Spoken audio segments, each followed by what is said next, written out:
sem palavras para descrever a honra em poder entrevistá-lo aqui em nosso programa Zinice. Muito obrigado mesmo por dispor um pouco do seu tempo para trocar essa ideia com a gente.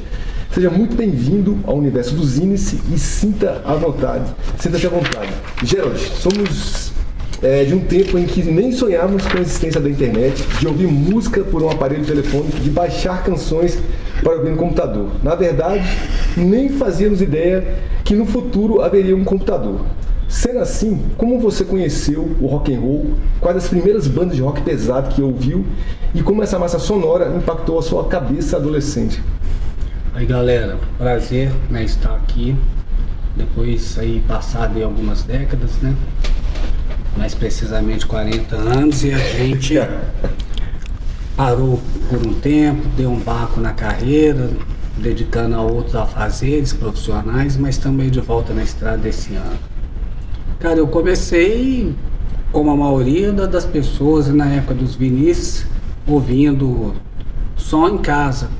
E eu ouvia lá em casa, meu irmão gostava de Raul Seixas, meu irmão mais velho, Elvis. Aí um amigo me apresentou o Deep Purple. Aí ali eu percebi que eu queria montar uma banda, né, que a gente chamava à época banda de rock. Nunca imaginei que ia virar metal e ainda metal extremo. Começou assim, aí né, a gente perpassa, eu sou muito fã de Kiss, e a gente vai conhecer, né, nós fomos conhecendo algumas bandas como o Discharge, o Tevet Cadet, depois veio aquela leva do Slayer, o Metallica, que naquela época a gente ouvia menos, umas bandas assim muito conceituais para época, tipo Exciter, e daí vai. E esses discos do Elvis, você ainda tem na sua casa esses discos antigos ainda? Ou você se desfez dele na época de um radicalismo maior e tal? Ou você ainda tem esses discos primeiros que você tem, Alice Cooper, Kiss, ou eles se mantêm na prateleira da sua casa lá? Não, do Elvis eu não tenho porque não eram meus, né? O disco do Elvis era da minha prima. E o disco, né, de Raul Seixas era do meu irmão. Não, esses eu não tenho. Tem muitos vinis, né? A maioria deles eu não tenho, né? Porque aquela época da transição pro CD a gente ficou meio empolgado e trocamos, né? Eu acho que aconteceu com muita gente. Muita gente fez isso mesmo e se arrependeu bastante, né? Eu guardei os meus lá, cara. Meus discos estão lá em casa até hoje, vários. E legal. Como sua família, seus familiares viram e como foi a aceitação quando você decidiu que era do rock que você gostava? Tem um pouco de resistência, mas aos poucos o pessoal vai entendendo, né? Depende muito da relação que você tem dentro de casa, né? Como é que você se comporta, né? Quando adolescente, está indo para a escola, está estudando, você tem um bom relacionamento com os pais, né? Com a família, então isso aí tudo facilita. E isso aconteceu com a gente ensaiava primeiro na minha casa, né, com uma banda que a gente tinha que anteceder o Sarcófago, e depois nós ensaiamos na casa do The Crazy e The Butcher.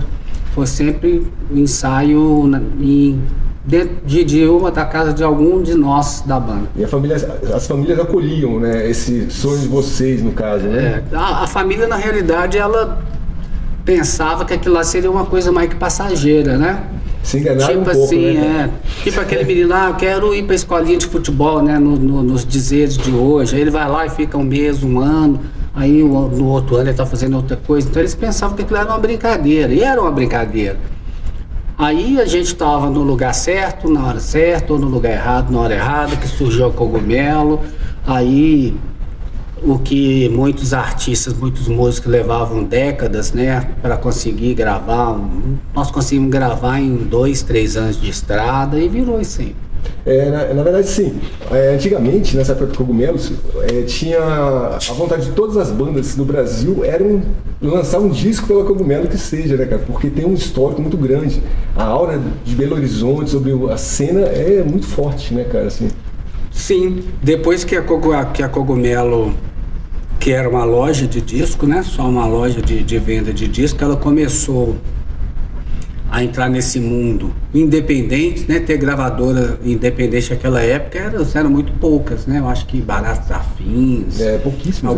Alguma coisa assim, lançar um disco, um vinil independente era muito raro. E a Cogumelo foi Fez isso, não fez sozinho, a gente tem que lembrar que em São Paulo também teve, né, ao mesmo tempo no Brasil, né, algumas pessoas se aventurando. Eu acho que isso aí foi importante. Depois que passa alguns anos, a gente consegue ver, porque estava acontecendo alguma coisa em São Paulo, no Rio, em Brasília. Tinha lá também a banda do Bala, acho que é Recife, né? A do Bala é Estresse, tá falando? Estresse. É Belém do Pará. Belém do Pará, você vê, nos extremos. Então estava acontecendo. É. Então o que a gente entende que aquela geração nossa estava voltada para uma coisa diferente da bossa nova. No nosso caso, em BH, o Clube da Esquina. Não que a gente não gostasse, que a gente odiasse essas pessoas, essa música, não era isso. A gente queria um som Algo a diferente. mais, né? A próxima pergunta até remete um pouco sobre esse lance do Clube da Esquina, cara. Que tem uma história curiosa que vocês compraram uma peça de madeira e produziram baixo e guitarra com as caras que começaram tocando, né, esses instrumentos que eles fabricaram. E que a bateria era formada por peças de instrumentos de fanfarra cedidos pelo pai do Beto Guedes, né, cara? E eu queria que você falasse um pouco desse período da idade dos metais, onde nasceu a sua primeira banda, né? E a Bennett, né? E qual serviu de base para o Sarcófago, né, cara? Cara, assim que a gente já tinha uma turma, que eram os dois irmãos, eu e mais algumas outras pessoas lá, né? Turma de jogar futebol no meio da rua, pelada, né? A gente falava pelada no meio da rua, aquelas coisas, soltar papagaio, que em alguns lugares fala pipa e tal. Aí nós resolvemos montar uma banda. Eu e o Zéder, então, nós começamos a falar, vamos tocar. O primeiro instrumento mais fácil era o violão. E o Zéder mudou para uma cidade no norte de Minas chamada Montes Claros. Lá vivia o Godofredo Guedes, pai do Beto Guedes, que era um luthier, o cara era tudo, é um artista, assim, dentro da arte, um artista bem completo. Então, através dele lá, o Zéder conseguiu algumas peças de guitarra, mas nós compramos uma madeira, né, eu e o Zéder, e construímos um baixo, porque naquela época conseguir comprar um instrumento não era... Era bem custoso, era né, bem, mesmo bem instrumentos difícil. nacionais eram caros pra gente. Exato, né? E a gente tinha muito pouca coisa, era muito caro. Então, as primeiras... O meu primeiro instrumento, no caso o baixo, né, que o meu primeiro instrumento foi o violão, foi um baixo construído, depois teve um segundo baixo construído e montado, e foi assim. E a bateria, comprar uma bateria era mais difícil ainda. Aí vocês vão lembrar de umas marcas Golpe, Pinguim, né, Saema. Saema chega a ser triste, né, cara? Eram as marcas de bateria que tinha e eram muito caras também. Aí o Zéder, ele era mais habilidoso, então vamos comprar um bumbo de fanfarra daqueles que tem uma fábrica desses instrumentos em BH que chama Marcato. Ainda tem até hoje. Tem, né? Inclusive do marido da pessoa lá, de uma pessoa que é minha madrinha. Aí o que acontece? Aí foi comprando tarol. Aí na hora de formar os tontons, nós compramos cuíca, porque não tinha... aquelas peças eram tudo de aço inox. Pedal foi montado usando um abridor de lata lá do primeiro pedal, e foi isso. E com esse primeiro kit aí, bateria, que foi montado, muita gente ensaiou, né, lá. O Sepultura ensaiou lá o Metal Massacre do Silvio Bibica, porque eram poucas oportunidades que tinha. Então era muita criatividade, muito ânimo, e daí foi. E o do it yourself sempre esteve presente no DNA do Sarcófago, né? Vocês faziam os braceletes, faziam os cintos.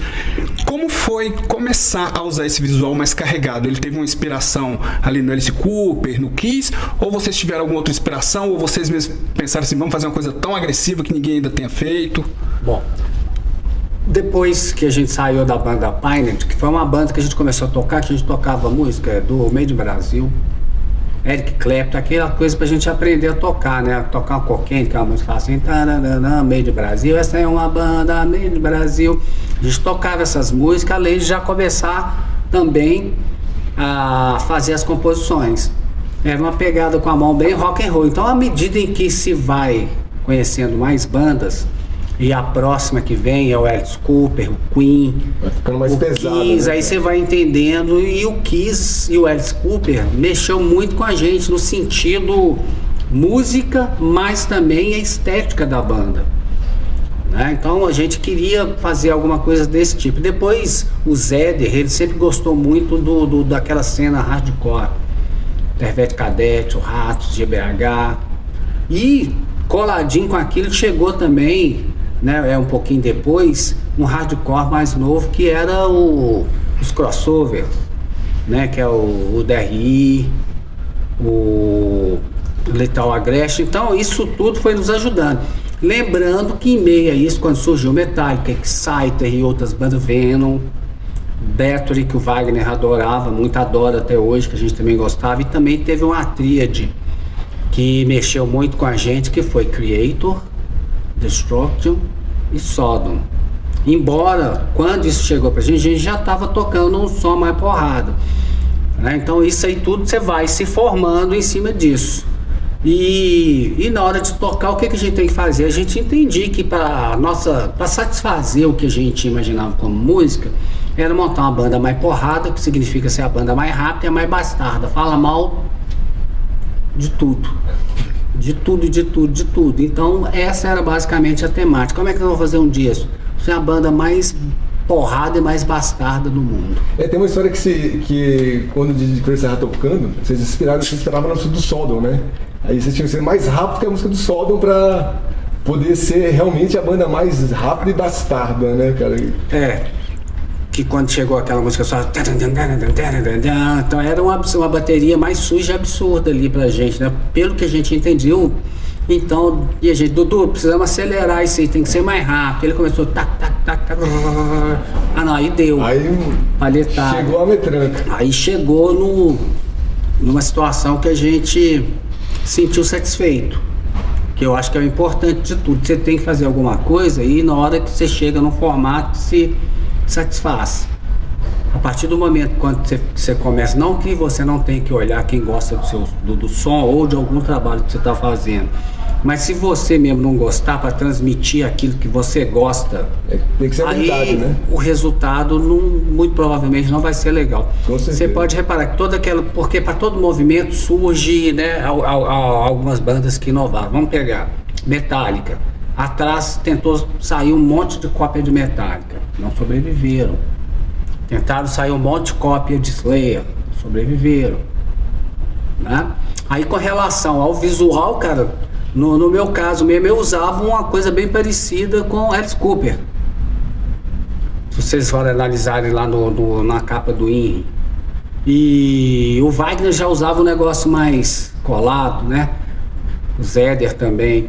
Então era uma mistura de Kiss com Alice Cooper. Aí você está falando da confecção, é a necessidade que passa. A necessidade não tinha, nos né? fez construir instrumento, montar uma bateria. A necessidade, você não chegava numa loja em qualquer lugar e achava os spikes para colocar. Você achava o couro, que no Brasil tinha muito. Então, pô, se não tem couro, vamos fazer o quê? Vamos colocar prego? Vai ficar bem agressivo, né? Aí você vai testando um prego menor e chegamos àqueles pregos absurdos, né? Que hoje em dia virou até material de boutique. É verdade. Né? Em alguns lugares aí, pelo mundo afora. Já tem uns grifes que investem no visual assim, né? Então a necessidade faz acontecer. Com certeza. Né? E ela faz acontecer nesse momento de construção e a necessidade também de querer fazer alguma coisa que te satisfaça. E a vontade da própria banda também, né? De fazer isso, né, cara? A banda tem que estar muito focada. Com certeza. Né? No objetivo comum. Quando você tem um objetivo comum, é importante a gente fazer ali uma observação que eu não penso sempre 100% igual Wagner, igual Dudu. Era nessas divergências que a gente conseguiu fazer aquele chegar na estética, na identidade do sarcófago. Exatamente. Cara, e você é do bairro Sagrada Família?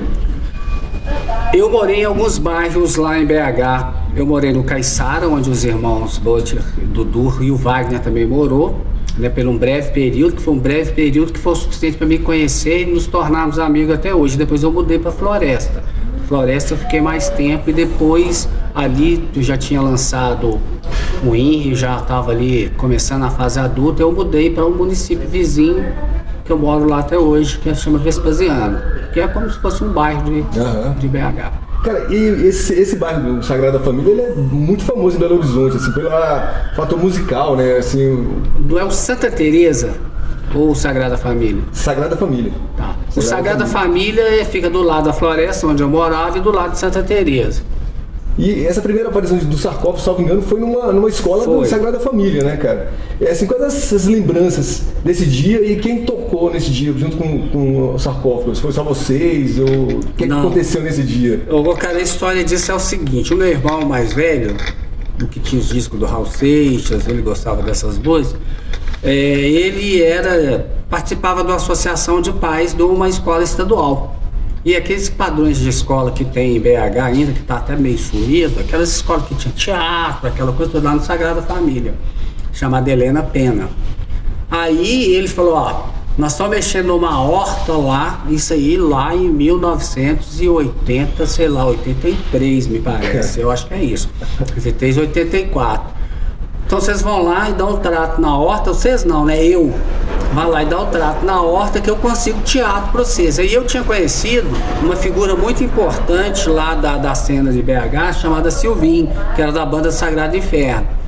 Né? Um moleque mais novo que eu, com 9 anos, já fumava um beck, já tinha uma guitarra SG, e ele era privilegiado porque o pai dele era dono de um coral, então ele tinha mais de 20 amplificadores na casa dele, aqueles negócios todos. Então ele foi lá pra minha casa tocar, então, essas coisas todas. Fernando Pazini, do Overdose, tocou no Sagrado Inferno com ele.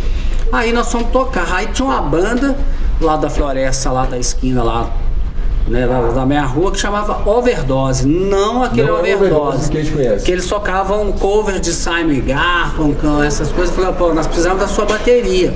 E esse cara, o baterista, ele é um jornalista e trabalhava no estado de Minas. Não, ele leva a bateria. Então nós somamos, Silvinho, eu empresto os amplificadores e você hold. E foi assim que nós fizemos o primeiro show, a primeira apresentação. Quem era o público? Família. Né? A gente tem umas fotos que deve estar com o Zé, que aparece a avó dele, o pessoal da minha família. E lá aparecia o Paulinho do Ithammer, porque o Paulinho do Ithammer mora lá. No Sagrada Família, né? Sagrada Família. Até hoje ele mora lá, né? Não, agora ele mora em São João del Rei, porque ele mudou pra lá um tempo. Mas a família dele ainda tá A irmã dele mora lá. Pode crer. Então foi a primeira apresentação. E daí começou a aparecer outras oportunidades. Bora ouvir um som aí, bora ouvir o Slayer com o Show No Mercy. Esse aí foi o Slayer com o Show No Mercy. E como você avalia a importância e o impacto da Warfare Noise para a cena metal mundial, em especial para a cena de Minas, naquela época lá?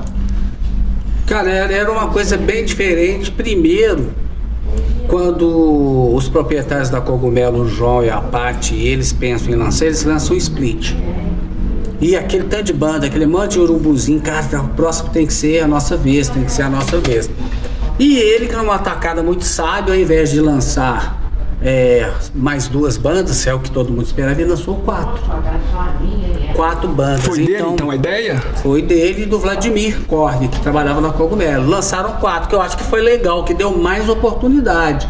Então foi um formato bem diferente, não era igual aquela coletânea Projeto SP, que tinha muita banda, e algumas compilações também que vinham lá de fora, né? Metal Massacre, que é uma e famosa, Metal Massacre, então deu para todo mundo um espaço legal de cada um, né? E foi um negócio assim que eu achei muito importante, porque ele foi muito justo, todo mundo tocando 2 músicas e com mais ou menos o mesmo tempo, porque naquela época você tinha que medir o tempo do vinil. Lembra disso? Até hoje, quando vai fazer o vinil, tem esse tempo de compacto, até hoje ainda tem, né? Cara? E aquela época a gente usava mais ainda, né? Isso. Então acho que foi um negócio bem democrático, com muita liberdade, né? Só a capa, que foi o João que direcionou, nós não optamos em nada, nenhuma das bandas, né? A única coisa que nós conseguimos escolher, nós só queremos ser aquele cavalo chifrudo pretão que tem lá. Aí é um negócio que não tem lado B, que tinha aquela coisa, né? Era tudo. E cara, eu falo muitas vezes que pra mim a coletânea Warfare Noise é a melhor coletânea de metal do mundo inteiro, cara. Acho que é a coletânea mais foda que existe no mundo de metal é o Fire Noise. Eu já falei isso em várias entrevistas e tal, e até hoje eu acho, tenho o meu vinil lá, e comprei CD também. Essa coletânea pra mim é uma coletânea impecável, cara, impecável. Pesada, assim, que se você analisar a qualidade de gravação hoje, né, cara, e tal, não é a qualidade de gravação não é boa, mas, cara, pra época, aquilo ali é o registro da época, né? É fenomenal aquilo ali, né? Eu, naquela época, a gente usava, a gravação tá uma merda, a gravação não é boa. Vai passando um tempo, aí o conceito muda. Por quê? Tem tanto de gente procurando aqueles timbres. Verdade. Então, né, o conceito ele fica, né, mais dinâmico, né? Então é uma coisa que registrou, porque quantos trabalhos saíram naquela época que não conseguiu ficar evidenciado. E uma das coisas que faz é aquele estilo de gravação, né, aquele som que tinha ali. Então não é assim, é uma gravação, se você pegar tecnicamente para equalizar aquelas coisas que a gente olha muito hoje, uns hertz ali, blá blá blá, não é outra coisa. Mas na hora que na hora que a gente ouve o bolo sonoro, né, então é assim, é um produto legal. É a mesma coisa que você comer um chocolate da década de 70 da Garota e comer um chocolate hoje. Antigamente era bem melhor, né, cara? Depende, né? O molequinho talvez não vai achar o chocolate daquela época, o molequinho mais novo, tão bom. Mas pra gente ele era mais encorpado. Era mais barato, e o processo era maior. E o tipo de, por exemplo, de leite que era usado, né? Tinha um processamento diferente. Menos química do que hoje em dia, né, cara? Também, então são dois produtos, né, com o mesmo nome, né, que já mudou a cara, a embalagem, e também mudou lá o conteúdo lá dentro. É verdade. E Jefferson, assim, Incubus, Butcher, Did Crazy, Antichrist. Foi uma formação que você acredita que a Sarcófago tem encontrado uma fórmula mágica para ser a banda mais rápida e bastarda do mundo? E o que você sente quando lê e ouve elogios para a sua banda vindas de várias partes do globo terrestre e muitas vezes de jovens que nem eram nascidos quando a Sarcófago havia lançado o emblemático disco indie? Cara, sim, porque todo mundo sabe da história do Wagner, que ele não foi um fundador do Sarcófago, né, no sentido quando nós começamos, mas ele está lá desde os primórdios, depois que houve aquele problema. Então o Wagner faltava aquela substância formasse no... Era o ponto que faltava, né, para poder... Ideal. Então foi ali que nós conseguimos, né, trazer, né, um modelo de pensar uma capa de um álbum de uma banda brasileira diferente, um som diferente, né, com elementos tipo a metranca, né, que o pessoal chama de best beat. Pra gente ainda continua chamando de metranca, porque foi assim que nós apelidamos. O visual, aquela coisa toda, e eram os moleques amigos, que são hoje uns jovens senhores amigos, não é? Aí quis lá o destino que os irmãos eles saíram, eu e o Wagner continuamos mais à frente, mas nunca tivemos nenhum problema assim de alguém sair, igual aconteceu com Sepultura. Não teve atrito, né? Nenhum atrito. Teve recentemente rolou nas WhatsApp da vida, nos grupos aí, uma foto. Acho que, salvo engano, no show de Ryan Hip, exato. Estavam os quatro da capa do Rio no show, né, cara? O Dudu ligou, porque o Dudu sempre foi muito fã. Foi até bom você tocar nisso, porque o Dudu sempre foi muito fã de Ryan Hip. Aí ele me ligou: GG, vai ter um show de Ryan Hip, cara. Vamos juntar todo mundo lá, tem um tempo que a gente não encontra. Então aí todo mundo aceitou na hora. Em função, né, nós todos gostamos daquela banda muito. Porca, o Dudu puxou o negócio, ele, vamos lá, era um domingo, uma hora dessa, já tá todo mundo lá. Divertindo, doidado como público. O Ryan Hip tocou aqui de graça, praticamente, foi um quilo de alimento não perecível a entrada, cara. E o show foi um show histórico, cara. Foi dessa última turnê, né? Gigantesca, cara. É uma banda gigantesca. Aí nós encontramos dali, dá pra vocês verem, todas as pessoas que estavam lá no show ficaram impressionadas. Pô, os caras falam que era treta, isso que treta, nada a ver. Nós somos todos amigos, né? Nunca deixamos de ser amigo. O Dudu, depois que ele saiu do Sarcófago, ele começou a tocar no Sex Fest, mas ele andava com a gente. o tempo inteiro junto com o Oswaldinho, e sempre foi assim. Eram das bandas bem próximas, né? O Sarcófago e o Sex Trash, eles eram bem próximos, né? Muito próximos. A gente até brincava, nós vamos sair hoje, Sex Factory. Era praticamente a mesma coisa. E de toda a discografia do Sarcófago, assim, tem alguma obra que você já pensou um dia em refazer, seja ela pela qualidade da gravação, pela execução da música, e você considera que hoje em dia o público já consegue entender o hate e o the roast? Aqui, o que eu quis fazer, eu e o Wagner fizemos. Quando nós partimos, o Wagner ainda que ele veio ser guitarrista também do rock, nós gravamos a Nightmare, ok? Nós resolvemos regravá-la. E regravamos também Aceitando que Luxo. Isso aí era uma mentalidade que a gente tinha naquela época. Hoje eu não tenho vontade de gravar, porque eu tenho prazer. Também, né? E tem a Black Vomit. E porque eu tenho prazer de ouvir, cara, porque você vai lá e lembra. Cara, você lembra, eu toquei com baixo Giannini Fiber no INRI. Olha o som. Saca? Então era isso. Foi gravado na bateria assim assado. Então não tem... Era aquilo, cara, a gente era aquilo. Você naquela época você usava pedal no baixo, você chegou a usar pedal no baixo pra gravação? Na época do INRI? Na época do INRI, do The Laws of Scourge? Do INRI, não. Do Rotting também não. Do The Laws a gente já estava numa fase, não a gente, mas o estúdio mais evoluído, aí você processava mais, né? Era o processar lá dentro do o que a gente chama hoje de plugin, né? Isso na mixagem, tirava na mixagem na mesa, né? E hoje eu tô tocando completamente cabo amplificador. Pode crer. O cabo amplificador. Mais cru do que nunca. Tocando só assim. Cara, e Gerald, você teve um tempo fora do Sarcófago, por poucos meses, né, cara, inclusive, período no qual tocou na banda Hardcore Freaks. Como foi essa fase e por onde anda esse povo da Freaks? Aliás, por quanto tempo durou esse projeto musical? Cara, esse aí, o Saulo, era o Saulo Silvin, que era do Sagrado Inferno, o Lu, um baterista, né, que tinha recém-chegado dos Estados Unidos, a família morava lá, então ele trouxe muita coisa pra gente desse estilo de som, e eu. O Silvinho era o guitarrista do Sagrado Inferno, ele faleceu em 89, né, muito precocemente. O Lu voltou para os Estados Unidos e o Saulo virou um eremita lá, mora praticamente no meio do mato lá. E o Saulo ele era meu vizinho e a gente estudava na mesma escola, no Colégio Batista, então a gente era colega ali e ele foi o guitarrista do Pennant.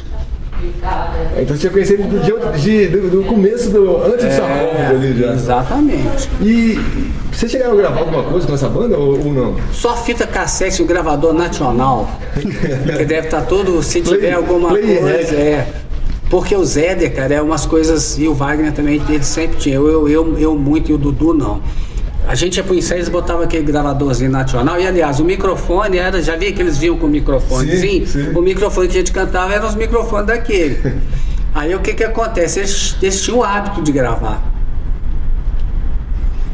Então eles devem ter alguma coisa. Porra, tomara que tenham, né, cara? Tomara que tenham. O Wagner do Pioneer, o Wagner não deve ter, porque ele não tava, né? Aí tem que ver se o Zé preservou. Foto eu tenho certeza que tá nos álbuns da casa dele. Inclusive, cara, eu vi recentemente uma entrevista do Tobias, o vocalista do Ghost, né? Falando. Não sei se tu viu isso, ele falando do Sarcófago, falando da demo do Sarcófago. Ele coleciona, ele tem quase todos os discos da Cogumelo, quase todos os discos. E falou que ele quer muito uma demo do Sarcófago, mas só que ele quer a original, não quer uma cópia daquela. Quer uma que naquela época, né? O Wagner ele carimbava, aí tinha o nome dele, né, com os dados dele na capa, para encaminhar pro pessoal. Tanto que ele falou que ele tem uma demo do Sarcófago original e que é a primeira que ele não tem. Sem carinho. Que ele tá atrás dessa demo até hoje e precisa dessa demo para completar a coleção. Cara, ele é um fã do Sarcófago, como muitos outros cantores estrangeiros aí que vocês influenciaram, né, cara? Falando em influenciar, né, dos muitos covers executados por outras bandas para as composições do Sarcófago, quais as 3 versões que mais te agradam e como você analisa esse tipo de homenagem? Cara, eu gosto de uma versão que o Scourge fez da Midnight Queen, Por que que eu gosto? Eu acho que também por causa daquela coisa do bairrismo, porque o Juarez era muito próximo da gente, então ele entendia muito o que a gente pensava. Ele era um fã absoluto do sarcófago. Tem, acho que uma do Mystifier, né? O Mystifier vive aí tocando umas músicas da gente, a Nightmare. É um pouco diferente, né? Do que a gente, é bom que você começa também a ver a sua música um pouco diferente, aonde ela pode chegar. E eu acho que tem acho que é do Satírico, né? É do Satírico tá no tributo? Eu não sei se é do Satírico ou é do... É de uma banda daquela banda lá, de uma das bandas da Escandinávia, que é muito legal. Você do Berrich fez acho que fez até Nightmare também. Eu não Tem um lembro se é o monte de- tem um monte de Satírico vídeo ou se é o também. acho que Darktron, alguma...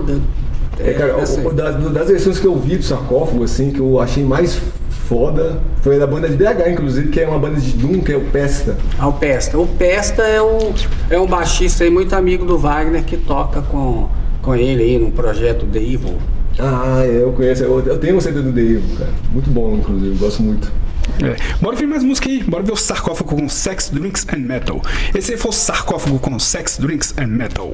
Então, a gente tava falando sobre o grande Tibanha, né, cara? Dentre de suas muitas idas e vindas a Uberlândia para compor e ensaiar junto com Wagner, você acabou conhecendo muitas pessoas e bandas locais, dentre elas a Cirrose e o querido amigo Tibanha, cara. Tanto que produziu o disco Alcoholic Death Noise. Como foi essa experiência de produtor e qual era o formato, assim, o tamanho dessa amizade com o velho Juarez, cara? Cara, essa época a gente já tinha parado, eu tava assim bem fora, né, com foco bem fora, né, da música. Aí o Tibanha, cara, nós vamos voltar com Cirrose, você tem que dar uma força pra gente. Aí o João da Cogumelo pediu pra mim fazer alguma coisa. Não é bem uma produção, foi uma aventura, mas foi uma aventura que eu achei legal.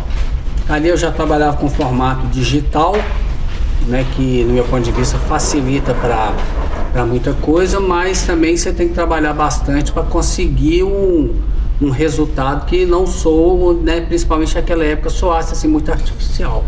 E o Juarez, ele tem uma vantagem, que ele é um cara muito talentoso, né, na execução dos instrumentos, nas ideias, e eu acho que o trabalho, o resultado foi bem legal, me deixou bem satisfeito. Eu tenho esse disco, cara. Eu tenho esse disco aí. Autografado pelo Tibanha, inclusive, cara.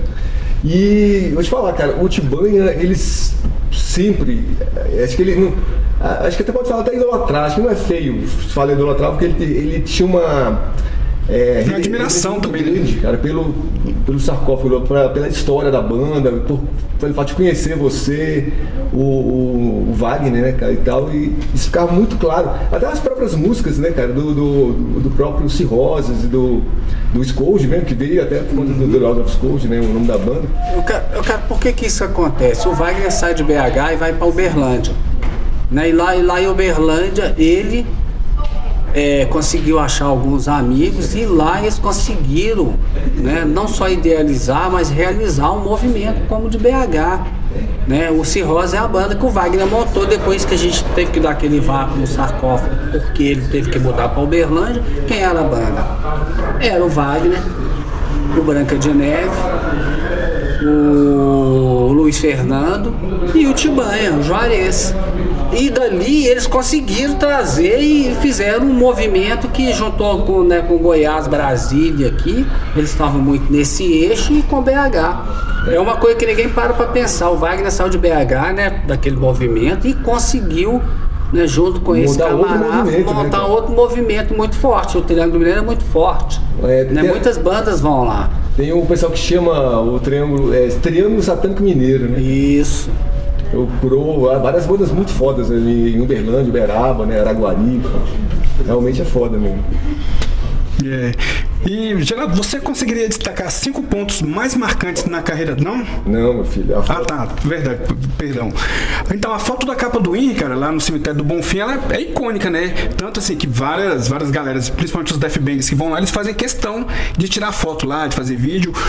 Qual é o sentimento que você vê isso hoje em dia, cara? Vê que vocês com aquele visual carregado, tirando foto num cemitério e fez com que virasse um legado? Primeiro que com algumas, né, atitudes, né, muitas vezes você não tem noção do que vai virar aquilo ali no futuro, né? A gente só queria tirar uma foto impactante, né? E os amigos do Holocausto que moram lá da região, do lado do cemitério Bonfim, né, nos ajudaram muito. Eu não sei exatamente de quem foi a ideia, né? Eu acho que tem muito a ver, né? Até ontem foi o último show do Black Sabbath com Black Sabbath.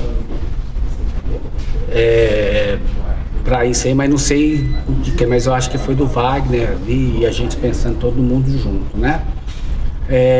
A gente não tinha noção, cara, de como é que, né, do que isso ia virar. Hoje virou lá um ponto turístico. Tipo um ponto obrigatório, né, cara? O cara que vai pra São Paulo tem que ir pra Galeria do Rock, né?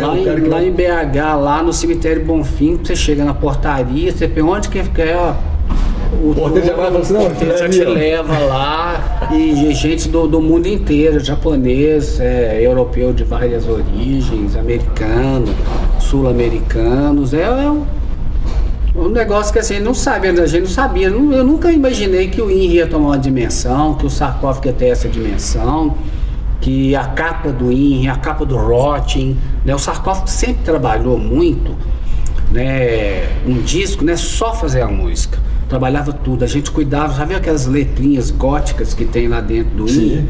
Nós escolhemos aquilo lá a dedo, tivemos que convencer os donos da gravadora que trabalhavam com essa parte, né, de artes gráficas.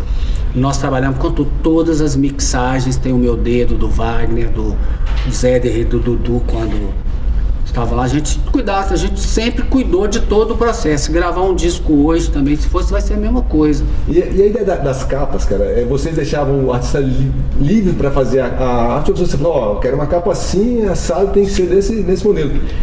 O Kelson Frost fazia muita capa para as bandas de BH, cara. Ele chegou, eu não me lembro se ele fez algumas. O Delaus é dele. Delaus e Rothschild. Foram capas que nós encomendamos a pintura para ele, né? Nós já chegamos, nós queremos uma capa assim, assim, assado, com esboços, para ele pintar, e a gente ia dando os pitacos. Isso que ele, né, diga-se de passagem, um artista pintava em tela, muito bom, né? em tela. Olha, essas duas telas estão lá na Cogumelo. Eu vi essa quando eu fui na Cogumelo falar com o João, eu vi essa. A única capa do sarcófago que não foi idealizada, né, pelos membros do sarcófago, que não é só do sarcófago, é do Orfale, que foi o João e a Paty com um parente, eu lembro, acho que é irmão dos dois, da Paty, né, que é um artista também, plástico. Tá, e cara, você conseguiria destacar 5 pontos mais marcantes na carreira do sarcófago para você?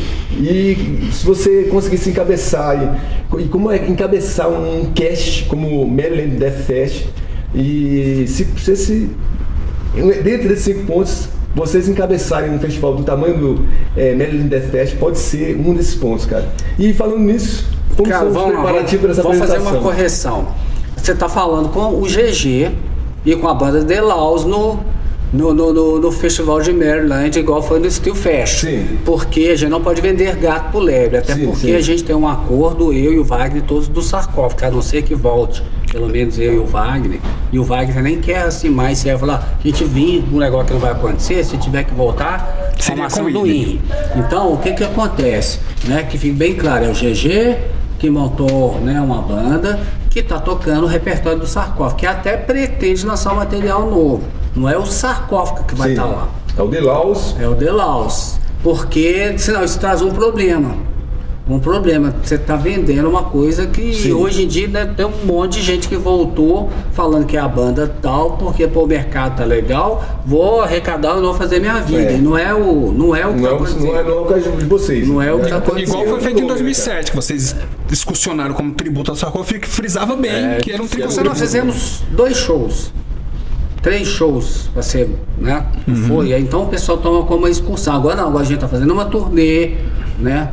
Meio que picada, que mudou muito aquele conceito que a banda sai e ficava 3, 4, 5 meses. Você vai, faz um mês, às vezes 2 semanas. Então a gente tá fazendo até pelo próprio mercado, né? E pela própria condição da gente. Então o Fest de Maryland é o Delaus que vai tocar. E talvez no Fest de Maryland já vai ter música do Delaus. Já tem música composta, quer dizer, sim. isso pra gente. Já tem música Talvez se der tempo, né? Porque ainda é o ano que vem. Então a gente já deve tocar alguma coisa nova lá. Do mesmo jeito que nós fizemos no Steel Fest. Só que o Steel Fest a gente não tocou nem o set todo, porque a gente não tirou todas as músicas do sarcófago ainda que a gente quer. Então a gente também não corre, porque a gente quer dar uma identidade, né, assim, que não comprometa, né, a performance do sarcófago. A história, né? Tem um legado, né, cara? Na verdade. Eu acho que até agora a gente tem alcançado, porque a receptividade tem sido boa.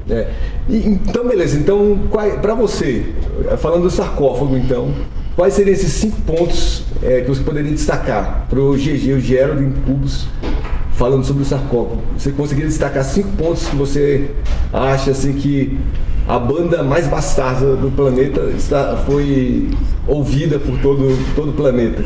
Cara, eu vou destacar só 2. Por quê? O sarcófago era o quê? Honestidade, né? E dedicação. Acreditar naquilo, era só isso que o sarcófago fazia.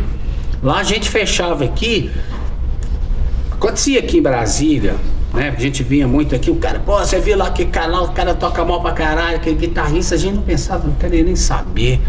Se você tava tocando com a gente, era porque você tava tocando pra gente porque tinha um porquê, não é porque você era bom demais, ou era ruim demais, ou porque você era amigo. Tinha alguma razão. E a gente nunca preocupou que, eu quero ser o maior baixista, o melhor isso, ou o melhor aquilo. Só queríamos ser. Nós nunca falamos a melhor banda, nós falamos só a banda mais bastarda e a banda mais porrada do planeta. Era só isso. O foco era esse. Aí isso aí você levar pra dentro do palco, pra dentro do estúdio, né? Pro seu dia a dia. Já entendeu?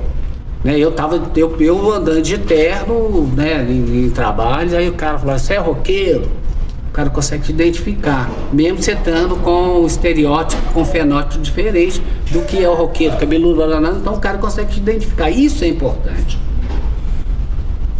Pode ir. O The Laws, ele nasceu ali daquele projeto que o Jasco tinha, que era o The Laws Kill Destroy com o Rodrigo, ou é uma coisa que surgiu depois? Isso, o The Laws nasceu dali, né? O Jasco montou o projeto junto com o Rodrigo Malivolente, que está aqui.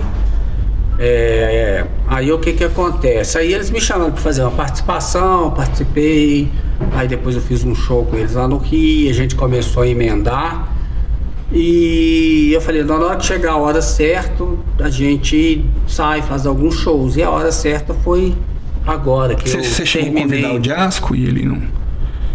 A gente não chegou a combinar, porque o Jasco vive uma situação assim diferente, que não dá uma confiabilidade, não no sentido dele não ser uma pessoa boa. Ele, né, da turnê que o The Laws fez com o Rodrigo na Europa há 2 anos atrás, era ele de última hora falou que não ia. Então é isso.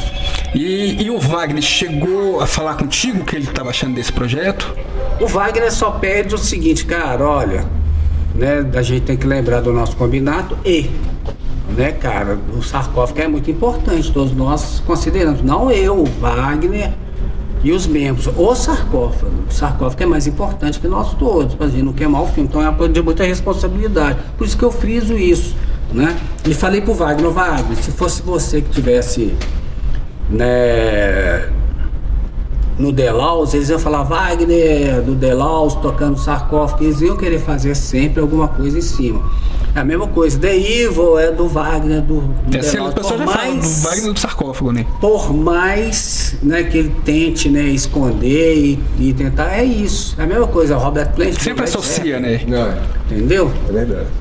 E como tem sido a reação dos fãs que vocês focam ali o setlist no Laws of Scourge?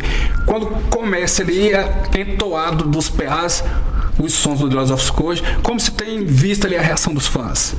Bom, com o Rodrigo, né, Malivolente, era um negócio que era só The Laws. Aí quando eu entrei, a gente já introduziu algumas outras músicas. Hoje são menos músicas do The Laws of Scourge. A gente toca a música do Inri bastante. Que eu falei, para levar para frente eu quero tocar bastante música do Inri. A gente toca bastante a música do Inri, do Rotin, né? A Sex, Drinks and Metal, que não era tocada ao vivo pelo Sarcófago, a gente tá conseguindo tocar. Do Hate, né? O próximo passo é tocar The Worst ao vivo, ainda já tá praticamente no jeito. Então pro fã tá sendo melhor então, né? Então é um cast hoje. Porque muitas daquelas músicas o pessoal mais velho, a gente não viu ao vivo. Verdade. Exatamente, então é um cast especial hoje do que você The vai ouvir a gente tocando In, The Trash. Nossa, vai ser ótimo esse show aí. Vai tocando música do Hate a Hate. O Hate tem as músicas Tocando muito música foda, do né, Hot em Sex, Drinks and Metal, que o Sarcófago Que é a letra sua, parece, né? Essa aí, né? Não, letra não, música, a letra música, do né? Wagner. E lá a gente sempre fazia tudo lá. O Sarcófago, uma outra coisa boa do Sarcófago, que todo mundo botava a mão na massa. Podia dar pitaco, né? Sem Podia não, tinha que dar. Tinha que dar, né? E, Gerald, o programa Zinice, cara, não tem como te agradecer por essa oportunidade, cara. Muito obrigado mesmo. Cara, você é meio que um herói pra gente, cara, tá ligado? Assim, então, pra finalizar e não tomar muito seu tempo e te liberar pro show, diga como você e os seus companheiros da área de saúde, cara, encararam esse período terrível da pandemia, né, cara? E quais os ensinamentos que essa fase densa de nossas vidas deixou de ensinamento para nós, réis humanos, cara? Cara, para mim, cara, foi um desafio muito grande. Eu sou enfermeiro de formação. Na época da pandemia, eu já estava na área de gestão em saúde, como secretário adjunto de saúde à época. Terminei o ano de 2024 como secretário dessa mesma cidade, desse mesmo município, né? Cara, foi um negócio. Vem a pandemia, você vai olhando lá na China, você não sabia o que está acontecendo, que muitas informações, e era meio que igual sarcófagos. Nós temos que encarar. Como é que a gente vai fazer?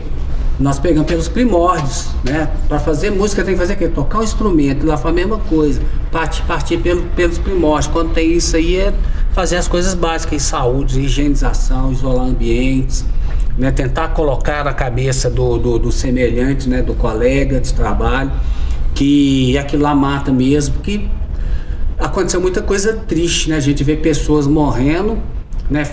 Fruto assim, de uma ignorância por causa de extremismo, né? A gente ouve até hoje falar que Covid não matou ninguém. Só matou algumas milhares. Mas a gente que estava no corredor do hospital, você chegava de manhã, você encontrava uma pessoa lá que você estava conversando, e de noite ela estava entubada. Então foi um negócio meio pesado que e ao mesmo tempo também os profissionais de saúde, eles se uniram mais, eles ficaram mais uníssonos, né? O que a gente fala na música quando você ouve tudo, né? Uníssonos, né? Todo mundo com o mesmo objetivo. Muitos se foram, né? Inclusive o que vocês veem aí dos nossos colegas aí da nossa geração, né? Ou até muito mais novos, né? Ou por causa de uma sequela de um Covid, ou por causa do Covid acometido naquela época, elas foram.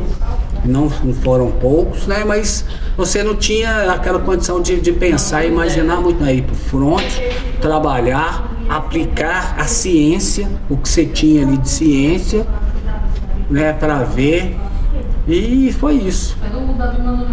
Mas vencemos finalmente. Ciência, graças à ciência e o trabalho. Da saúde, né? Da saúde, dos médicos, né, cara? E o enfermeiro, todo o pessoal da saúde mesmo. A gente venceu mais essa batalha aí, né? Né? O planeta vai ter que aguentar mais um pouco dos seres humanos aí destruindo o próprio planeta, né? Isso, nada acontece em vão, né? Para tudo tem uma resposta, né? Para toda ação tem o quê? Uma reação. Com certeza. Ela vai depender, né, do que foi feito para você ter noção da dimensão e intensidade dela. E a gente vê o que o mundo vem fazendo, né? Manipulando isso, manipulando aquilo. Sabe-se lá, esses vírus, né? Esses agentes patológicos, né? Onde nós chegamos. E nós não aprendemos, porque o mundo deve ter pelo menos umas 15 guerras ao mesmo tempo acontecendo agora. Com certeza. Infelizmente, né, cara? O ser humano não aprende porra nenhuma nunca, né, cara? Não aprende com erro nunca, né, cara? Incrível. Pô, Gerald, muito obrigado, cara. Sem palavras.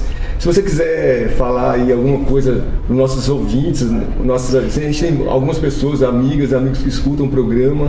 Se você quiser falar alguma coisa para eles, aí sinta-se à vontade. E muito obrigado mais uma vez, cara. Não, valeu, que agradeço.